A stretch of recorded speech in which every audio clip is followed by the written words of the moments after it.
Good morning, everybody. Thank you so much for being here and being patient. Today, we're going to talk about Suzanne Simpson out of San Antonio, Texas. I guess more specifically, it's the Olmos Park area.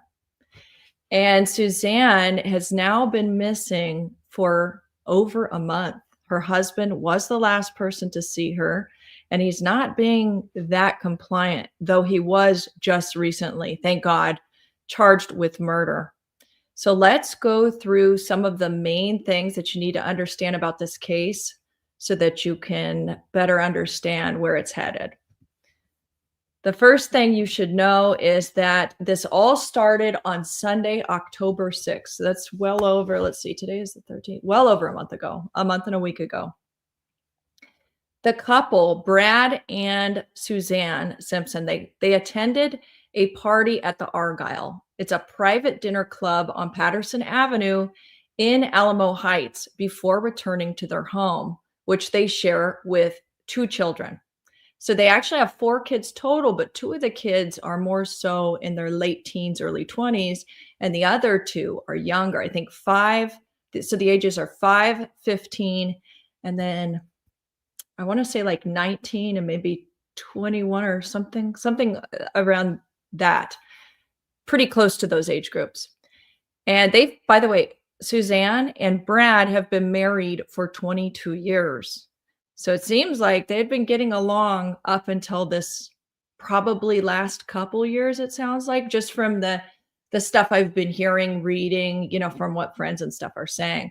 So all the while, I mean, they seem to have gotten along until stuff really started to change. As you know, abuse doesn't always show itself as abuse immediately. It can sort of ease into that the more dysfunctional it becomes.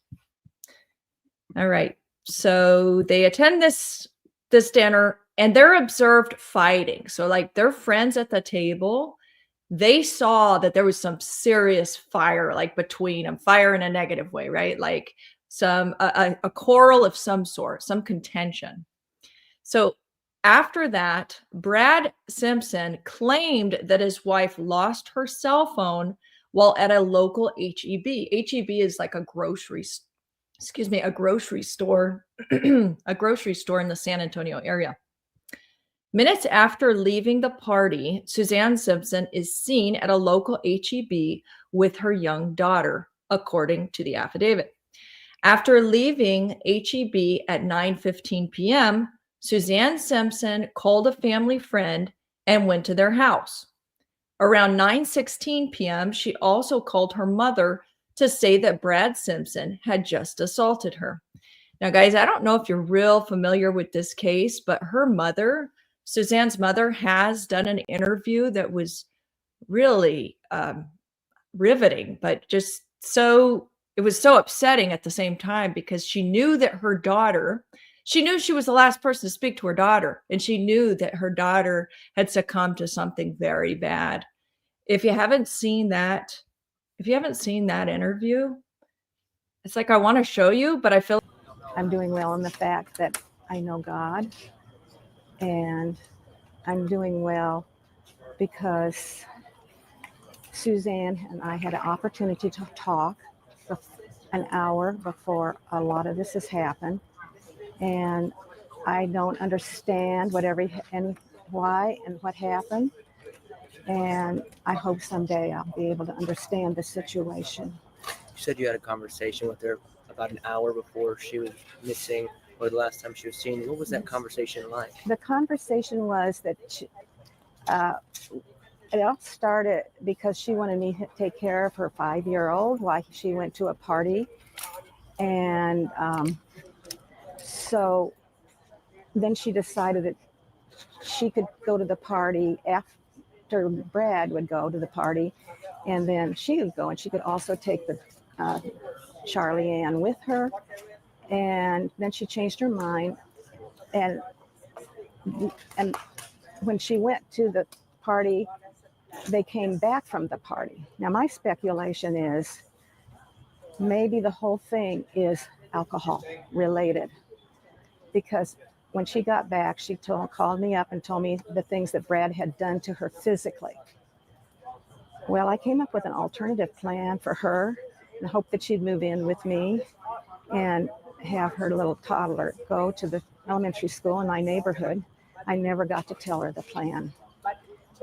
I don't know what happened. I think Brad at that time had done the damage. I don't know what happened, Brad. The next day, which was Monday, Brad called me and told me that he got up and took Charlie and to school, and Suzanne didn't pick up her.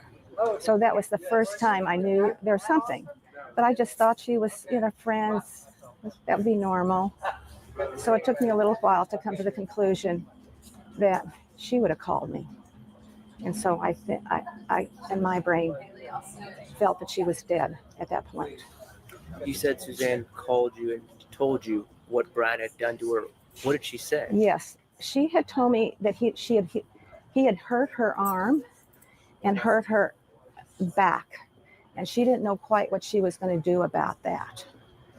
And so that was the end of that. But I think all the rest of that conversation happened at 10 o'clock. It was 9 o'clock that she said that. And at 10 o'clock, there's the records of whatever happened to her and what Brad did. Brad has always been my friend. I've had high regards for him. I always thought he was a good father. I thought I admired him, and I don't understand what the situation is with him. So as you can hear, Mom was the last person to actually speak to her daughter.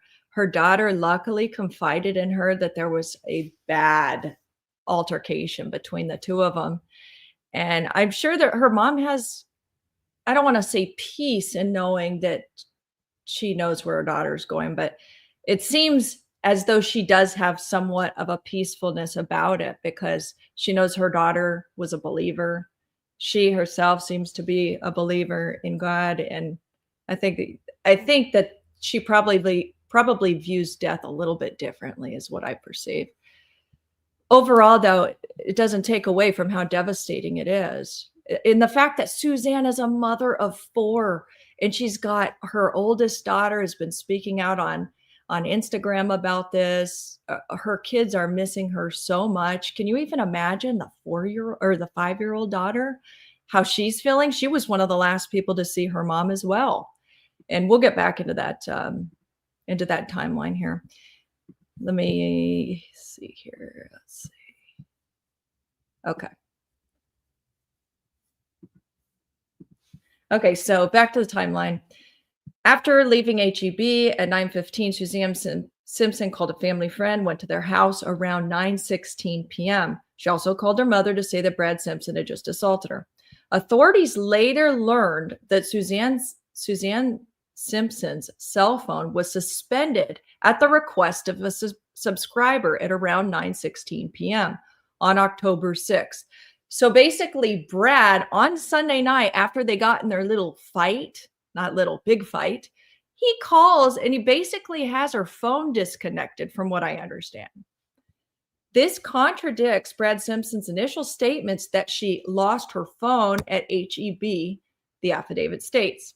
It is unclear when Suzanne Simpson returned from her friend's home. So again, she went to her friend's house, allegedly, came back, and then all this craziness went down.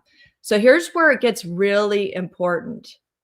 And this to me was such a missed opportunity, but I'm sure this person lives with that every day now. A neighbor told police that between 10 and 11 p.m., he heard an argument outside his bedroom window that became louder and seemed closer to his window. When the neighbor looked out his window, he saw the Simpsons in a physical altercation. An arrest warrant affidavit stated, he said Suzanne Clark Simpson was trying to get away from Brad Simpson as he tried to pull her down. It appeared Brad Simpson was clearly attempting to keep Miss Simpson from running away, the neighbor told authorities, according to the affidavit. The neighbor told authorities he last saw the couple heading westbound. The neighbor went outside to investigate, and a short time later, he heard 2 to 3 screams from a brushy area east of his home, the affidavit states. About an hour later, the neighbors saw Brad Simpson start his black GMC pickup truck and leave his house. The neighbor told authorities he saw Brad Simpson return 1 to 2 hours later. The neighbor did not call the police, but told them the account he was questioned at a later date. So the next day, so for quite a while, we didn't know, I guess, the intricacies of this case that much because the law enforcement was pretty slow about releasing the real important information. But now that this affidavit has come out, which I'm going to be sharing with you guys more and more here, it kind of fills in a lot of those missing gaps. So this is what we now know. Monday, October 7th, the last activity on Suzanne's phone was around 7:15 a.m., according to police. I'm not sure. Okay, that's a question mark. Brad Simpson's murder warrant states that on the morning of October 7th, he dropped off his young child at school, and the bed of his truck contained at least 2 white trash bags and a large ice chest. Around 9:15 a.m., Brad Simpson went to a Whataburger in, I think that's pronounced Berne, Boerne, and the bed of his truck contained 3 white trash bags, a heavy-duty trash can, an ice chest, and a large, bulky item wrapped and secured in a blue tarp. Around 9:53 a.m., geolocation data pointed Brad Simpson at a Home Depot in Berne, where video surveillance showed he purchased 2 bags of cement, a construction bucket with a lid, a box of 32-ounce heavy-duty trash bags, 1 bottle of Clorox disinfectant spray, and insect repellent, according to the affidavit. While in the parking lot of the Home Depot, he asked a man for directions to the nearest dump in Berne, the affidavit states. So here's what I understand he did. He walked up to somebody and said, "Hey, do you know where the closest dump site is?" And he actually asked this guy if he can use his phone, and the guy, I guess, let him use his phone so that it wouldn't be on, like, traceable on Brad Simpson's device. So that's why, for the longest time, by the way, law enforcement was searching at that dump site because they felt very much that her body has to have been there, has to have been dumped there. Okay, after leaving the store, Brad Simpson intentionally placed his phone in lockdown mode after he spoke with the man in the parking lot, the affidavit states. By the way, if you followed the Suzanne Morphew case, you'll see some interesting parallels here. And this one was one of them, about the whole lockdown mode, because I know Barry Morphew used airplane mode. This is very strange. Anyway, so he intentionally placed his phone in lockdown mode after he spoke with the man in the parking lot, the affidavit states. At some point, Brad Simpson's truck was seen leaving the waste site in Berne.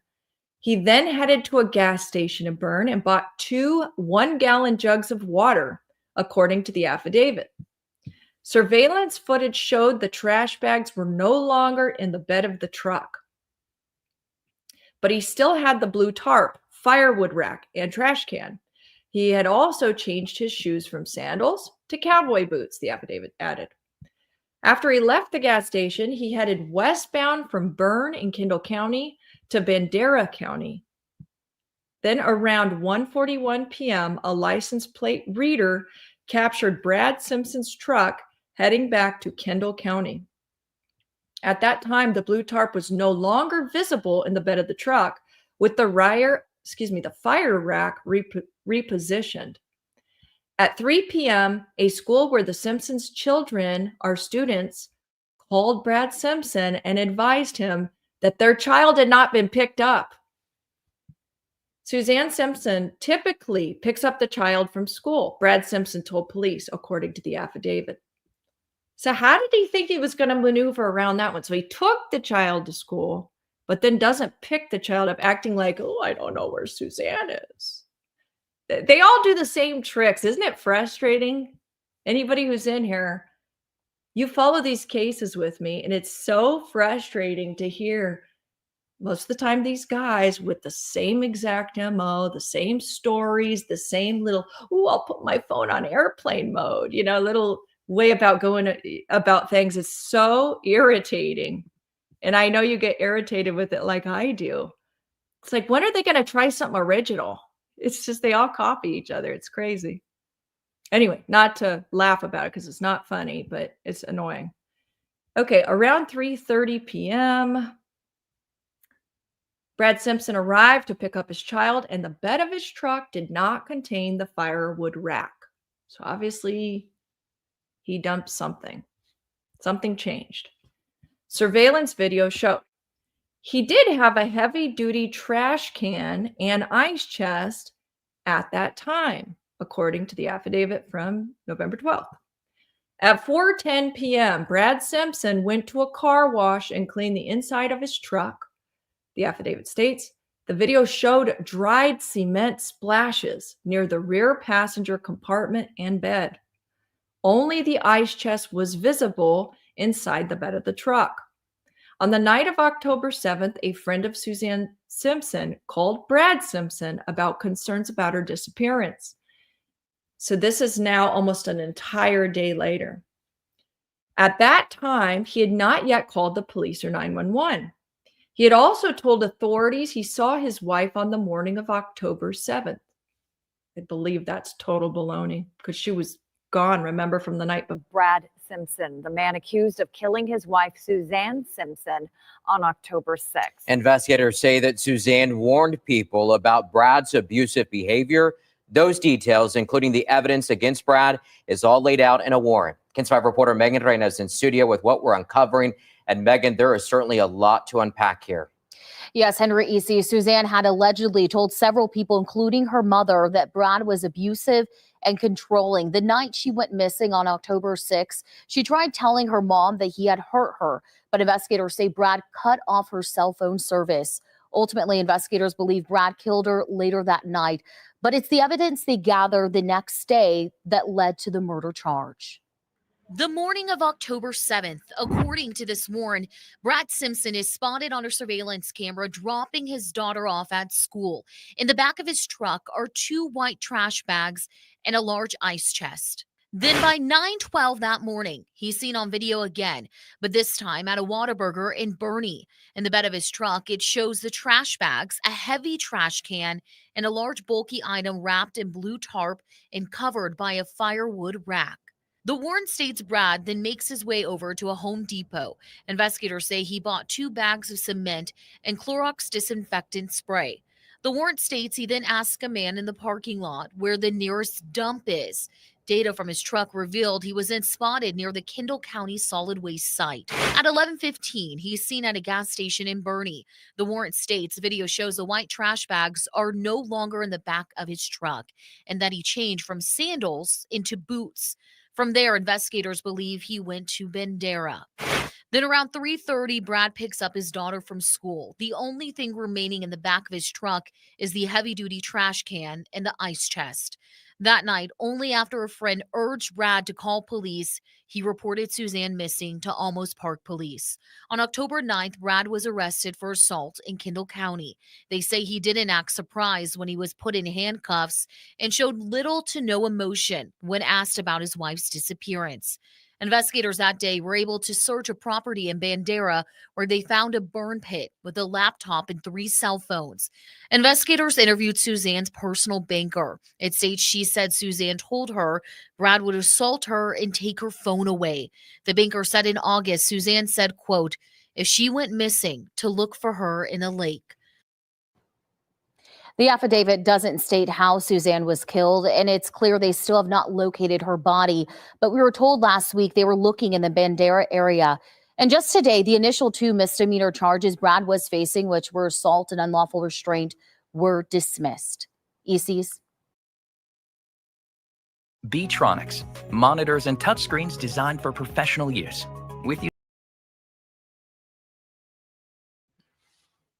Guys, it is so upsetting to think about this case. The fact that she's a mom of 4, She's got countless friends and family that miss her. They want to know where she is. And he's not giving up the location where he put her.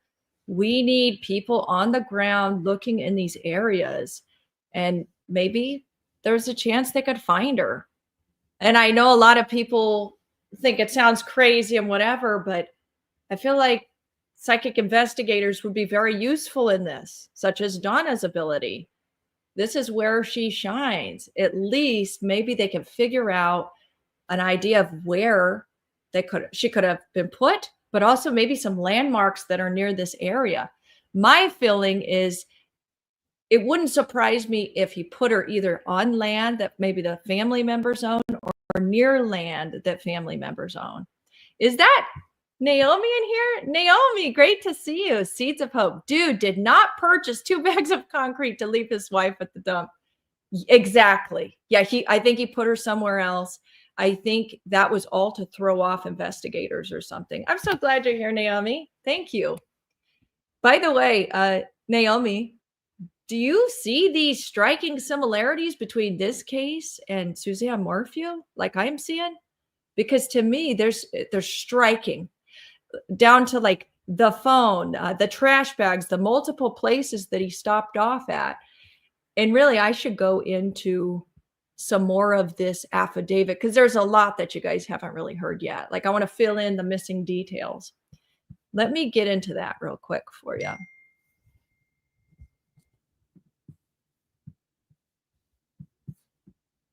All right. Let me make sure you guys can see this.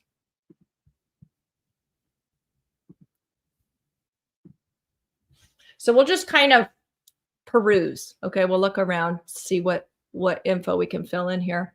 So this is the affiant learned from Texas Rangers that pursuant to search warrant, the Texas Rangers searched the defendant's vehicle, which was identified as a black 2019 GMC Sierra, Texas license plate, blah, blah, blah.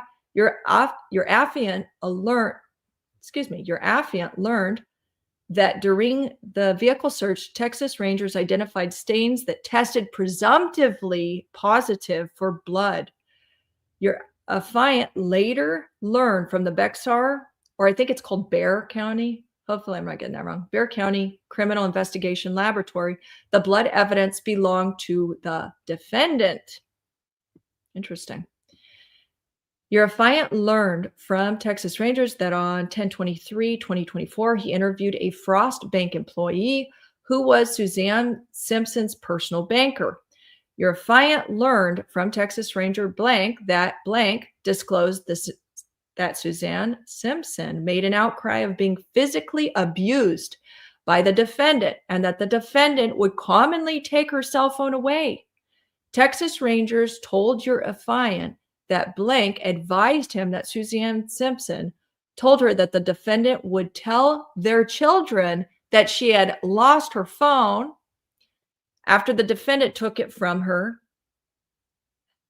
Unbelievable. Texas Ranger blank told your affiant that blank told him that Suzanne Simpson advised her that if she went missing, to look for her in a lake.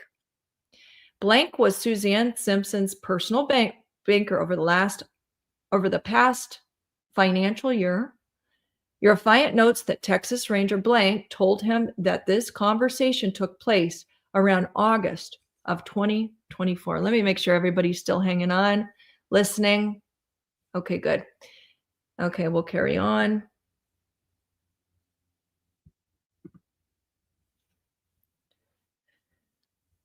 All right. Your affiant reviewed cell phone data from the defendant's cell phone, which captures a text message communication from a female identified as blank. Your affiant observed a text message that the defendant sent on September 17, 2023 to blank.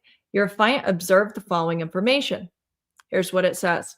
I feel bad about last night. I never should have grabbed her phone and drove off, but she was so protective of it.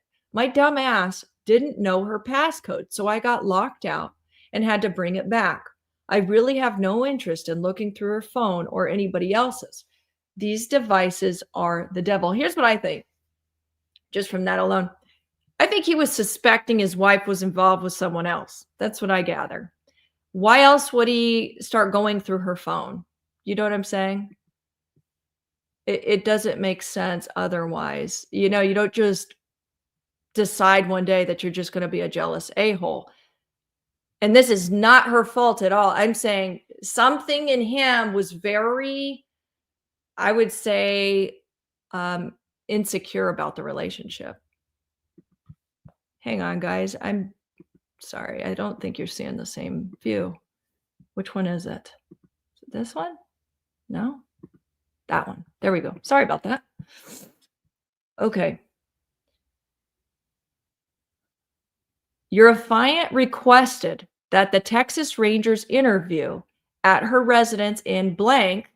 Your affiant spoke with blank, who conducted the interview on blank 10:30, so October 30th, 2024 at approximately 6:40 p.m. and learned the following information. Your affiant learned that blank told Texas Ranger blank that Suzanne Simpson was aware that the defendant would track her. There's another parallel. And that the defendant was extremely jealous. There it is. On the 23rd of October, Omos Park Police and Texas Rangers conducted a subsequent search warrant at the Simpson residence at blank.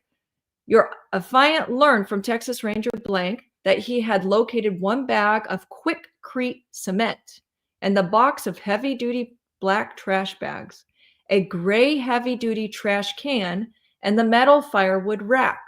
Your affiant was advised by Texas Ranger blank that the box of trash bags contained only 28 bags out of 32. So where are the missing 4? The defendant has been incarcerated since the 9th of October, 2024. There are no signs of Suzanne Simpson being alive since the defendant physically assaulted her on the 6th. This has been verified by Suzanne Simpson's cell phone records, financial records, family, friends, and coworkers. Your affiant is aware that no credible tips or information were obtained from the active Texas Clear Alert, and law enforcement has been unable to locate Suzanne Simpson after a large amount of search efforts. All family, friends, and coworkers agree the victim would never willingly abandon her children. Exactly. That's the thing. When you're a mom, we'll say 98% of mothers, that's what I feel it is, reasonably, would never leave their kids without notice. There's no way. They just wouldn't do it. So this is so outside of her behavior. It's outside of most women's behavior. And who's going to buy the story that Brad's selling? Acting like, oh, you know, he just took the daughter to school that day. And, oh, what, Suzanne didn't pick her up in the afternoon? That's weird. Come on, dude. So irritating. All right, back to this. County, Texas, washing and cleaning the driver's side and the rear left passenger side of the passenger compartment. Your affiant later reviewed photographs of the defendant's vehicle, which is black 2019 GMC Sierra truck, license plate, blah, blah, and contents taken by Texas Rangers. Your affiant noted dried cement splashes were later located in the rear passenger compartment of the vehicle. So rear passenger. Okay. Rear passenger compartment of the vehicle to include in the truck bed. Your affiant also observed a photograph that showed a 30-ounce Clorox bottle located within the rear passenger compartment of the vehicle. The truck bed contained only the ice chest with no other items that were observed in previous surveillance videos. What do you guys think so far? It's crazy, isn't it? Okay, this is a good point. Forsakes alive. He was probably the one cheating as per usual, so he figured out she was too. So he figured she was too. Yeah, exactly. He was projecting, I think. He figured she does what he does, right? Hi, Naomi. She says, I wish they would have held Barry like this early on in May of 2020. I know. I do too. It's so discouraging because it feels like that case is not going to get the justice it deserves. Not anytime soon. That's how it feels right now. Let's see. Baby Doll says, I don't care if you were screwing an entire football team. Nobody has a right to hurt you. Exactly. Exactly. It's so sad that when you tell them you are leaving them, they kill you. Yes. And that's another thing. And I know I've said this 1,000 times, but just in case you're new, I haven't, you haven't seen me before or something. Never, if you're in an abusive relationship, never give them any indication you're leaving. It's the moment you tell them that you're leaving, you have a mark on your head. And this is so dead serious. Look at how many cases we've covered. Maya Millette, Suzanne Morphew, now Suzanne Simpson, and there's countless other ones where maybe they're just really frustrated with the relationship. They want to tell their husband, like, hey, look, you're a loser. I don't want to be with you anymore. But that's not what you do, because it turns out this way. And I guess another thing I would suggest is find somebody that you really trust, like trust with your life, and tell them, confide in them everything about the abuse, and then start making your exit plan. Start getting your own email. Turn the tracking off your phone.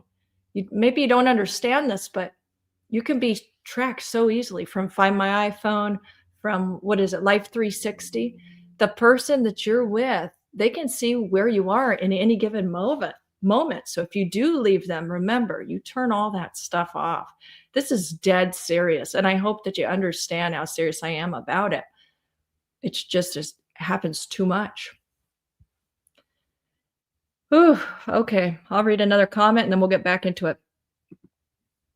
Hi, Lisa. Good to see you. She says, yes, Lauren, the most dangerous time for women in an abusive relationship is when they are leaving. It sure is. Oh, great suggestion, Naomi. Put it all in writing and on video. Yes, that kind of reminds me of that case, Susan and Josh. What was the last name? Susan, the Mormon gal, I think Utah. Was it Utah or Idaho? I can't think of the case. I know you're going to fill me in. You followed this one forever, Naomi. What's that case called? Susan Powell. Thank you. Thank you so much for reminding me. Yeah, Susan Powell. That's what she did. She put a lot of stuff on video. I think she put a lot of stuff in writing, and that's what you should do too. And give it to a person that you trust. In case something ever happens, they know everything. And I think Nicole Brown Simpson, she did that as well. Also, yeah, good point, Sonny.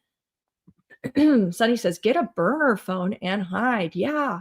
Don't use your old phone. Don't use your old email.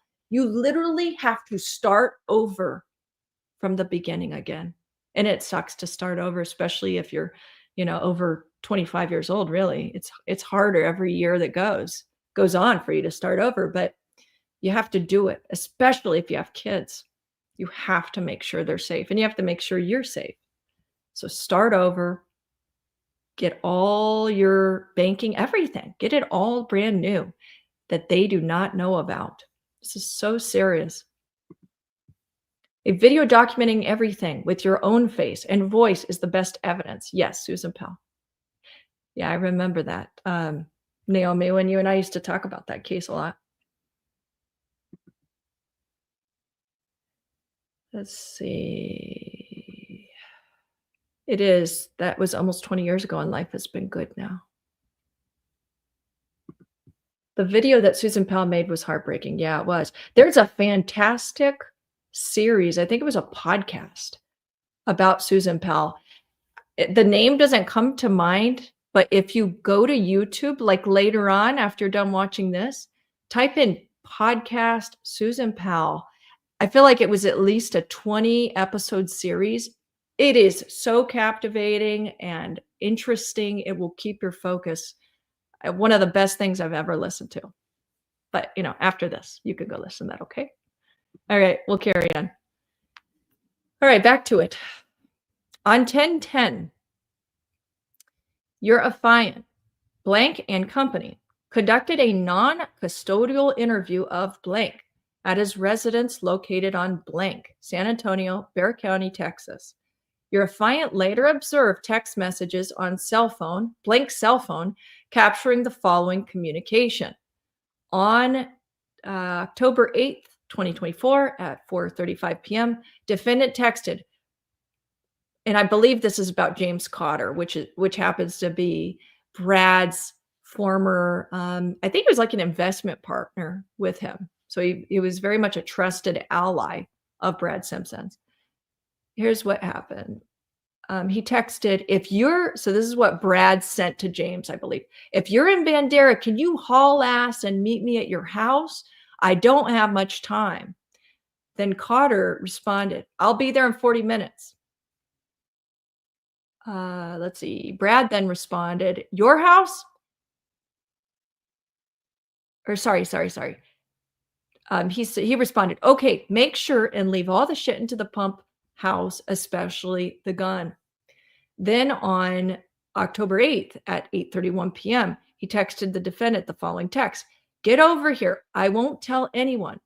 This was followed by the following text from, I believe, James Cotter. You're my brother. These texts were sent prior to the defendant's arrest on the 9th of October. On the night of the 8th of October, Texas Ranger Blank obtained an arrest warrant for the defendant for the offenses of assault, family violence, Texas Penal Code Section 22.01, and unlawful restraint. Your affiant learned from Texas Ranger Blank that he had arrested the defendant in Kendall County, Texas, for his active warrant in the early morning hours of Wednesday, Wednesday 10/9/2024. Your affiant learned from Texas Ranger Blank that the defendant did not appear surprised at the time of his arrest. Of course he didn't. Nor did the defendant question why he was being arrested. Your affiant learned from Texas Ranger Blank that he conducted a custodial interview of the defendant and observed numerous lacerations and bruises on defendant's hands and arms. Your affiant learned from Texas Ranger Blank that the defendant again claimed to him that Suzanne Simpson had lost her phone at the HEB on Sunday, October 6, 2024. Your affiant learned from Texas Ranger Blank that the defendant appeared unconcerned about his wife being missing and showed little to no emotion. Your affiant learned from Texas Ranger Blank that the defendant invoked his right to counsel after being questioned about the physical altercation that occurred between the defendant and Suzanne Simpson on October 6, 2024. On October 9, 2024, the Texas Ranger and Olmos Park police executed a search warrant at the defendant's known residence located blank. Your affiant and Blank observed an indentation located on the wall at the bottom of the stairway of the residence. Your affiant later interviewed the Simpsons' housekeeper. Blank confirmed to your affiant that she last worked at the Simpson residence on October 7, 2024. Your affiant asked Rodriguez to identify the type of trash bags that the Simpsons would utilize. Blank described the trash bags as white in color with red handles. Your affiant learned from the Olmos Park Public Works Division the Simpsons utilized trash service through the city and their normal pickup day is Mondays. Later that afternoon, on the 9th of October, Texas Rangers executed a search warrant at the defendant's property. Your affiant learned from Texas Rangers that they had located a ground level burn site. Unbelievable. With a burnt laptop and multiple cellular devices. Your affiant noted that on the 8th of October, a Bandera County Sheriff's Office deputy had contacted the defendants at the property while he was standing by the active fire. Your affiant later learned from Texas Department of Public Safety criminal analysts that 3 cell phones recovered from the burn pit were identified as belonging to the defendant. What was so important that he's burning? Your affiant's training and experience has taught him that criminals often engage in destruction of evidence in an effort to impair or hinder a criminal investigation. Make sure you guys are still holding on. It's unbelievable. Wow. Okay. You're so welcome, John. John says, thank you for doing this video. So sad. Prayers for her family. I know. I feel so terrible for her family right now. So sad. So what do you think he was burning? Or better yet, what was in these phones, in this laptop, that made it so much a, I don't know, liability? It made a liability for him. What was in there? Do you think maybe it's some financial dealings that maybe only Suzanne knew about, that were maybe shady in nature? This is only my speculation. I don't know this for fact. But the fact that he's burning phones, I mean, who knows? Maybe was it, here's another speculation, maybe multiple affair partners. He didn't want this stuff getting out once they went through all of his devices. Just my speculation. Does not mean I'm right. What do you guys think it was? In the meantime, Sugar Magnolia says, absolutely. My ex was cheating. I had to send my kids to stay with grandparents so I could get out. He had torn up my car, so I told him it was so they could get to school.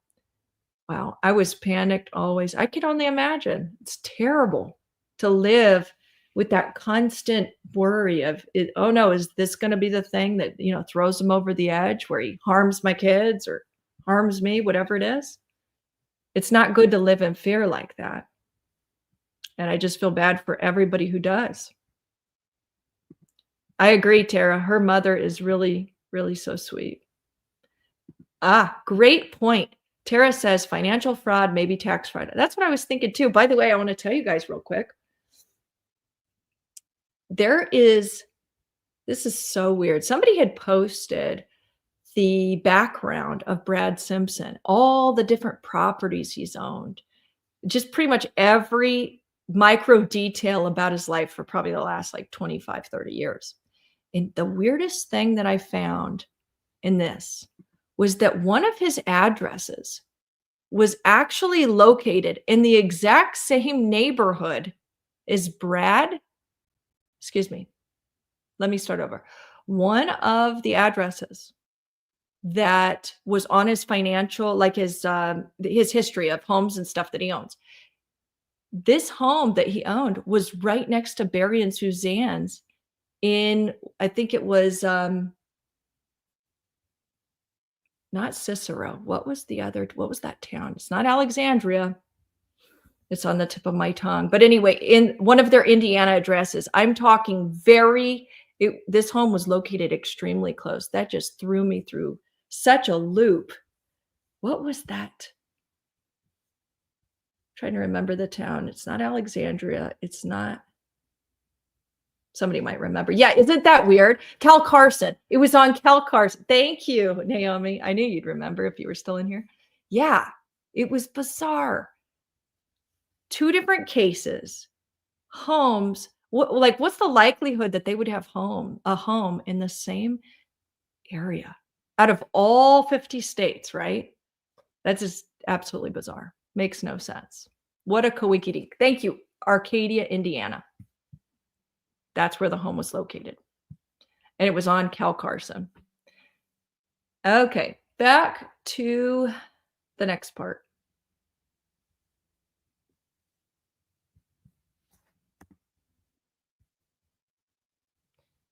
Here we go. This is about Home Depot. Let me try to zoom in.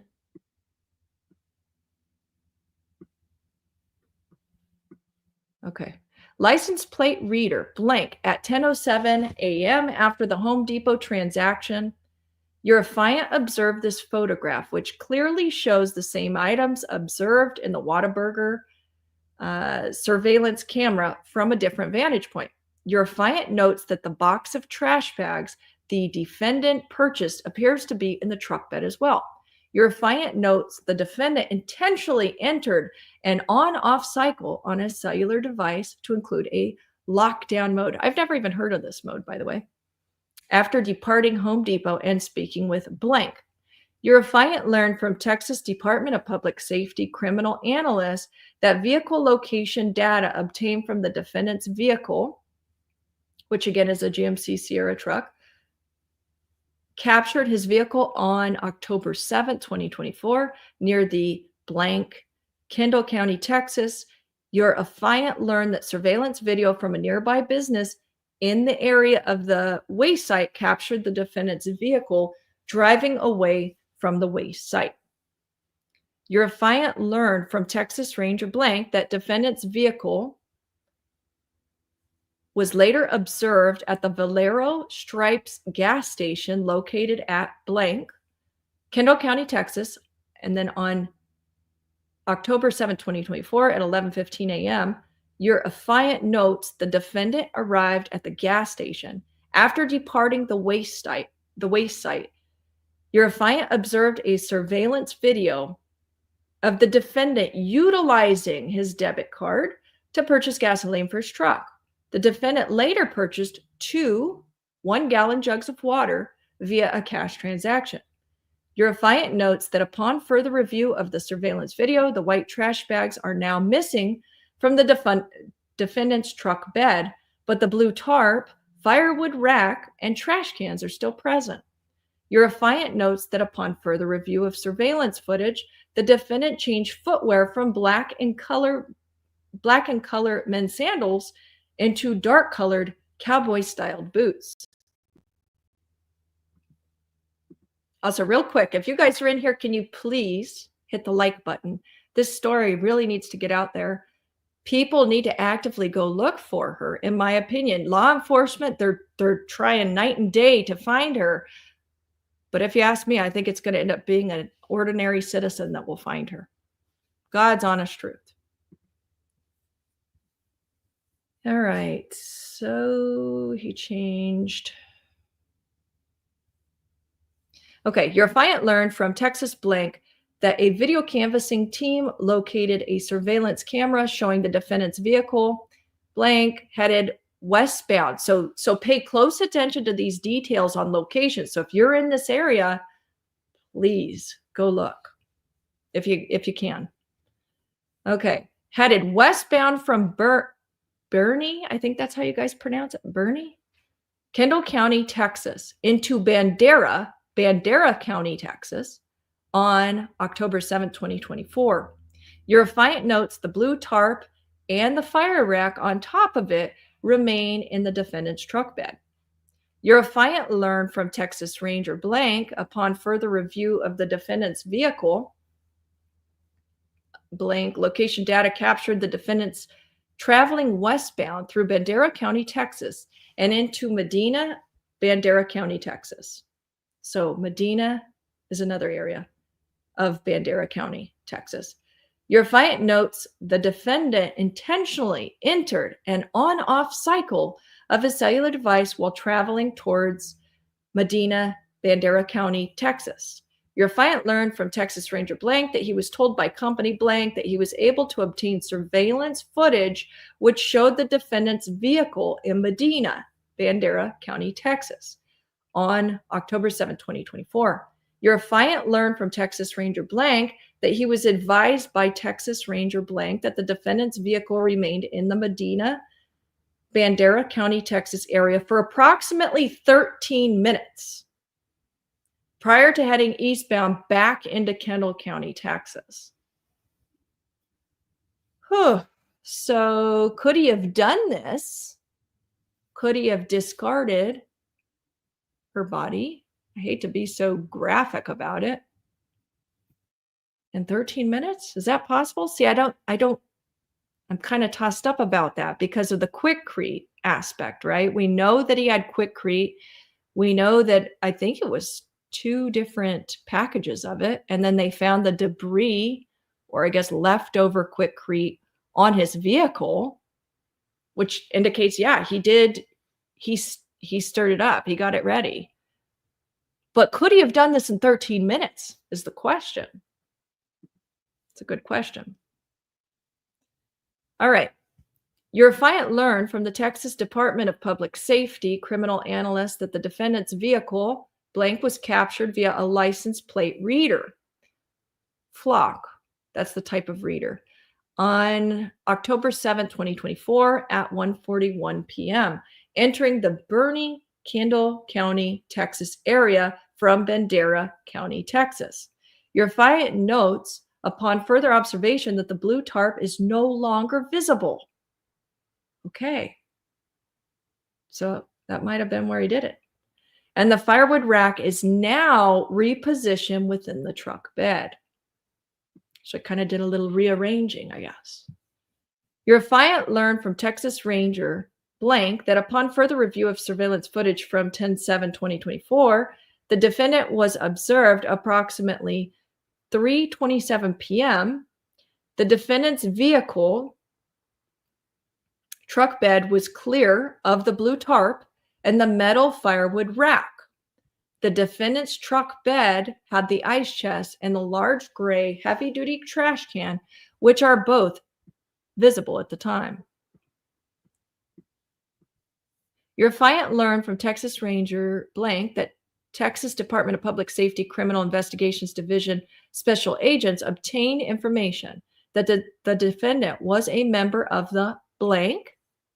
Your client learned from Texas Ranger blank that on October 7th at approximately 4:07 p.m., the defendant and his vehicle blank are observed on surveillance cameras at the car wash located at Antonio, and that's Bear County, Texas. He was observed washing and cleaning the driver front side and the rear left passenger side of the passenger compartment. Your client later reviewed photographs of the defendant's vehicle and contents taken by Texas Ranger Kevin Wright. Your client noted dried cement splashes were later located in the rear passenger compartment of the vehicle to include the truck bed. Your affiant also observed a photograph that showed a 30-ounce Clorox bottle located within the rear passenger compartment of the vehicle. The truck bed contained only the ice chest and no other items that were observed in previous surveillance videos. Okay, on the 10th of October, your client, Sergeant blah, blah, and company blank, your client later observed text messages. Okay, hold on a second. That one, I think that gets us up to speed. I just wanted to double check that car wash location. I felt that was kind of important. We're just exaggerating, but yeah, that's what I heard. You never know where Gonzo is going to pop up. Is Gonzo in here? Gonzo's awesome. Gonzo, if he could go look for her, oh my gosh, I think her family would so appreciate that. Somebody has to find her. Her family needs this closure so bad. Tara says, oh, I didn't even think about this, honestly, Tara. She says, so he may have set her corpse on fire? I don't know. I don't think so. I think this was more about, you know, burning the what was it, 2 or 3 phones? I think it was 3 phones and a laptop. I think that's what the fire was, but you never know. I mean, people don't realize how much fire it actually takes to burn, you know. Yeah. Don't really want to say it. People get very upset about too much detail, right? But it takes a lot of hours actually to do that. And I don't think he would have had that kind of time. Seeds of Hope. They said he found 1 bag, right? I kind of saw that as he only used 1 bag. I'll have to read over this later when I'm not driving and shopping for the store. Yeah, definitely read it over, Naomi, because I feel like this is one of your superpowers, reading the details and then knowing like, this is where I think he put her. I want you to do that, Naomi. I hope you do. Let's see. Tara says, as a firewood rack was missing from truck on return, if I am correct. Yeah, he had repositioned things in the truck. to make up for after he did the drop off, right? That 13-minute, what seems to be a 13-minute drop off. And then things kind of repositioned. It's really anybody's guess where he put her, though. Cement splashes. So yes, maybe in water or in cement. I know. Mrs. B, I'm so glad you're here. Thank you so much for moderating the chat. And thank you, Mar, if you're still in here. And Naomi, everybody, thank you so much for being here. Please, if you can, share this, like this. Let's get this story out. Her story needs that viewership, needs people on the ground looking in these locations, because it's going to be an ordinary citizen, in my opinion, who will end up finding her. That's usually, in my opinion, that's usually how it goes with a lot of these cases we follow. Okay, can you enter case number so we can look it up? You know what I'll do? I'm going to post, I could post these on my, the affidavit on my community page also, so you can easily see this info. Would that be, I think that would probably be helpful, right? Yeah, I'll put all this information up there for you, okay? Once I get off of here. Thanks so much. Good to see you there, Monica, also. Take care, everybody. Bye. Until I see you again. I'll be back on maybe in a couple days. Let's see, today's Wednesday. I'll probably be back on Friday, and we're going to talk about Micah Miller and all of those updates. So hit that subscribe button, and I'll see you then. Bye, guys. Take care. See ya.